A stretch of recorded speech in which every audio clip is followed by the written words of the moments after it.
Okay, wrestling fans, it's your buddy Mike Messier, and you know what? I want to give credit where it's due. I mean, I've been very critical of WWE. This past SummerSlam 2018 weekend, in my mind, creatively was a big success. I'm guessing financially it was a bigger success.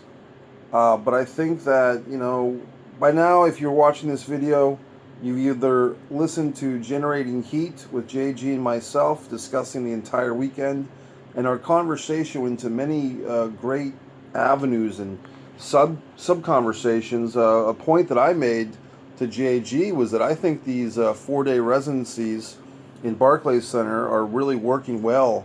It gives the wrestlers and the cast and crew, the talent, the cameramen, everybody, the writers especially, kind of a sabbatical from traveling, and they can just concentrate on their work for 4 days.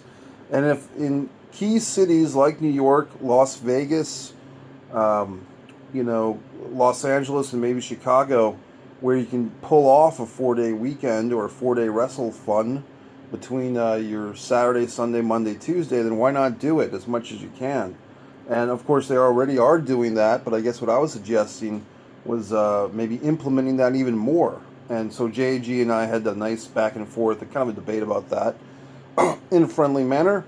Also, things such as Ronda Rousey's haircut. JG had some really interesting points on that. So I encourage you folks, whether it's Spotify or Apple Podcasts or YouTube eventually, however you find Generating Heat with JG has Heat and myself, Mikey Messier, please find it. It's a good talk. Now, for those of you that don't watch or listen to Generating Heat and just want to hear what I have to say, I'll give you the abridged version. I'm giving credit where it's due. WWE had a very good weekend. And a lot of people were on my back to give them another chance after I've been around the horn with this. They really wanted me to watch, this Tommaso Ciampa Johnny Gargano match, which I did. It was excellent. And, so there might be hope for some of these people. There might be hope for pro wrestling. Hopefully there is. There was some good action. The tag team matches and all these matches you know about.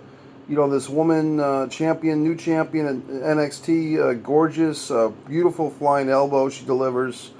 And Shayna Baszler, I think, would be probably...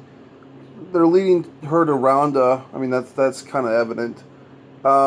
As far as the Ronda Rousey Alexa Bliss thing, I don't know. I kind of like Alexa Bliss as champion better myself. I think once you put a belt on Ronda, I mean, now the chase is over, and now she has to defend it, and who's in her class, and I don't think it's Nikki Bella, so however they figure that one out, we'll have to see if that's where they're headed.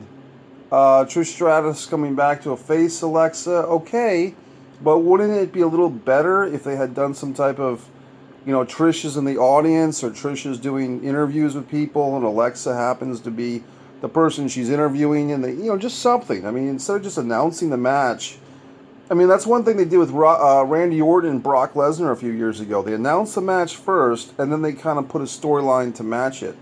And I don't know if that's because of the promotional materials, that they haven't, started a storyline yet, and then they have to do a rush job on it. So whatever reason that is, I don't like that. That's just another critique and criticism. But once again, Roman Reigns winning the title. Look, we all knew that was most likely going to happen. I mean, there was an outside chance that Vince would want to send Brock over to UFC with the UFC, with the WWE Universal title. He could always claim that it's not the Bruno belt, as I always point out. And in case Brock loses, Brock wasn't the real WWE champion. In case Brock won and beat Cormier, of course she's the WWE champion. He's a Universal champion, damn it, pal. So, in any fucking event, they had Roman Reigns win the championship.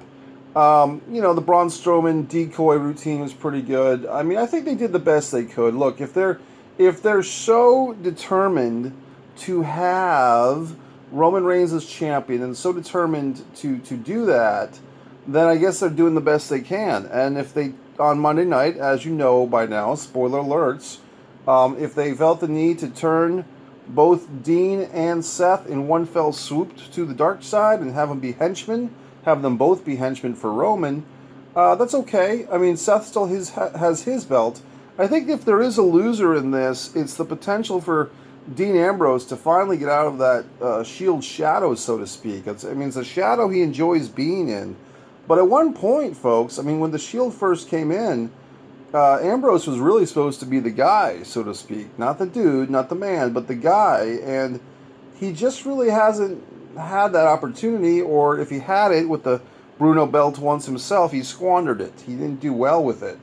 And he really, choked on the Stone Cold podcast, if you remember that one. So, in any fucking event, the Shield is back together. I hope they keep the Shield heel. I hope they follow through. In other words, like, they don't just kind of water it down and make it a tweener thing, or make Braun somehow the bad guy in this. I mean, I think if they have babyface Braun chasing the Shield and chasing Roman for a year, or 6 months, or 3 or 4 months, or until we get to WrestleMania and think of something better, that will be fine. I mean, I think they can do a lot of stuff with that. You could have Ambrose kind of go on a bounty hunter mission and go after Braun himself. Who knows?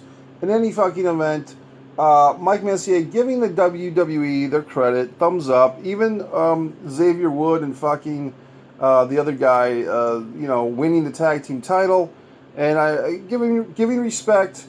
Kofi Kingston, WWE. Nice 4-day weekend, gentlemen and women. You did a nice job.